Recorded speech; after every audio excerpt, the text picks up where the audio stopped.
What's happening, everybody? Welcome back. This is Forgo, and we have just received the patch notes for the update. And unfortunately, guys, all we're getting is the tier 4 for Black Widow. We're getting a uniform for She-Hulk, but unfortunately, we're not getting anything for Abomination, which I'm very disappointed in. And in all honesty, guys, when you look at these patch notes, you do feel a bit of disappointment because there really isn't a lot going on. I mean, when you scroll down here, I mean, look what they did to She-Hulk. Now, the figure here looks really good, looks just like the show, which is great, and they gave her an increase all base attack by 40% for her uniform effect and increased basic damage to boss types by 10%, which is good. I mean, that's really good that they did that. If you take a look at her kit right now, right, if you take a look at her uniform effect right now, she has, increased all base attack by 30%. So they only gave her 10% extra attack and then an extra increase to boss types by another 10%. It's not really that great. And she already had Garbreak immunity. And then look what they did to her leadership. Increased all allies basic damage to melee types by 20%. I hope this is a typo, Netmarble. I hope this is a typo because this is, 20%. She's not going to be much of a leadership. With this uniform, not going to be much of a leadership. So what it's looking like already to me, considering what I've seen already here, is that most people won't even buy the uniform. They'll just tier 3 her for her leadership that she already currently has. Because if you look at her leadership right now, it is awesome. Right? Increased basic damage to melee types by 65%. And that's if you have this uniform. Even in her base kit, guys, even in the early days, right? Just her base kit without no uniform, she has increased the basic melee types by 48%. So what people are probably going to do is they're just going to take her to tier 3 just so they have a really good leadership because supports never die. They're always very relevant and very useful characters. And that's unfortunately what she looks like she's going to be.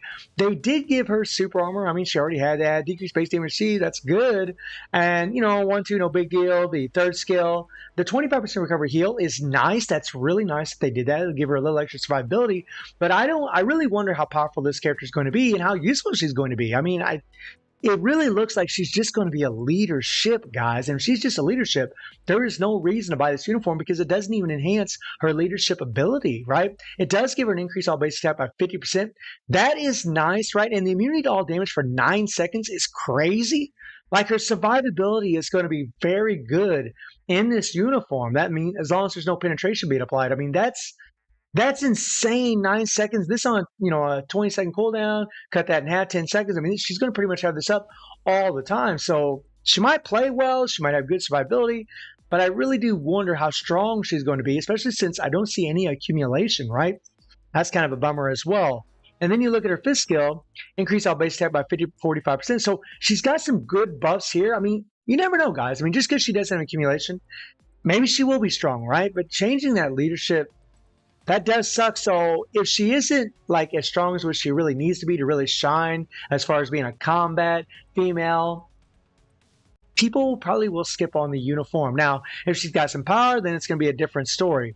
And then look at her tier 3. Again, no accumulation, guys. She does have a damage proc on it, which is nice. You can take a look at the skill right here. So yeah, I don't know, guys. I mean, it looks a little disappointing so far. She's got some big buffs, and that might make all the difference, especially depending on how many hits she actually lands.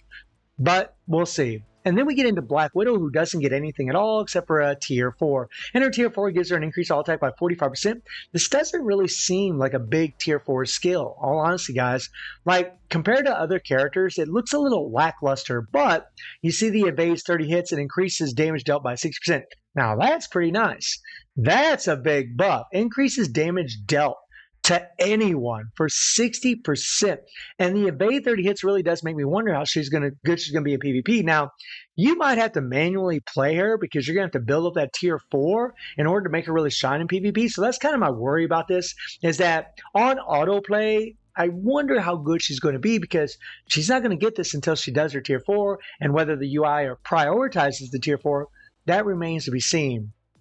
And then we have her She-Hulk's artifact. She-Hulk does have a good artifact for herself, right? That applies to all allies with gamma radiation abilities. Oh no, this is for all. So the artifact is actually really good for anybody with gamma radiation abilities, like the Hawk. So if you didn't buy the uniform and you just use your regular leadership, which will work really well for Hulk, and then have this artifact. That's going to increase his. I mean, I don't know how well that's going to be actually for him because it's increased all basic attack by 6%. This can stack up to 40%.